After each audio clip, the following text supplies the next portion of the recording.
गर्भ संवाद की शुरुआत में 3 बार ओम मंत्र का उच्चारण करेंगे।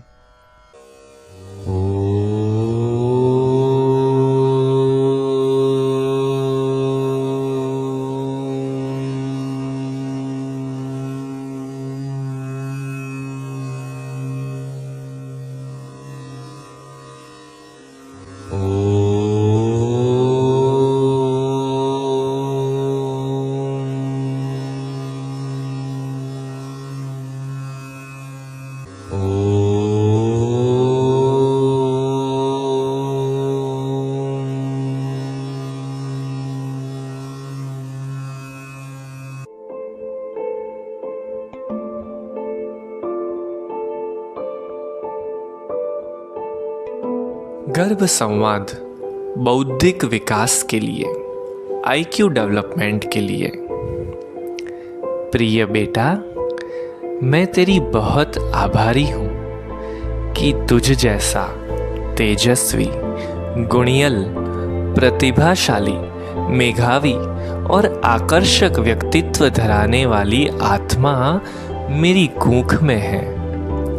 तेरी प्रखर बुद्धि से इस विश्व को सृजनात्मक रचनाओं की भेंट मिलेगी।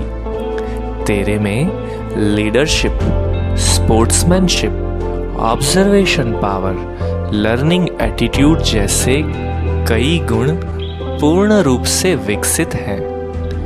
तुझे नृत्य, संगीत, वादन, गायन, art and craft, cooking, drawing, photography, calligraphy, writing इत्यादि अनेक क्रियाओं में बहुत रुचि है। तू बहुत अच्छा, श्रेष्ठ वक्ता है। तुझ में स्वच्छता, चंचलता, चतुराई और एकाग्रता, यह सभी गुण संपूर्ण तरह से हैं। तुझे पुस्तक पढ़ना बहुत पसंद है और पढ़ने के बाद तू चिंतन मनन करके सही गलत का अंतर समझकर श्रेष्ठ मुद्दों का अमलीकरण भी तेरी बुद्धि से करता है। तू अच्छी आदत, अच्छा बर्ताव और विवेक बुद्धि के साथ आत्मविश्वास सभर आनंदमय जीवन प्राप्त करे, ऐसी प्रभु को प्रार्थना।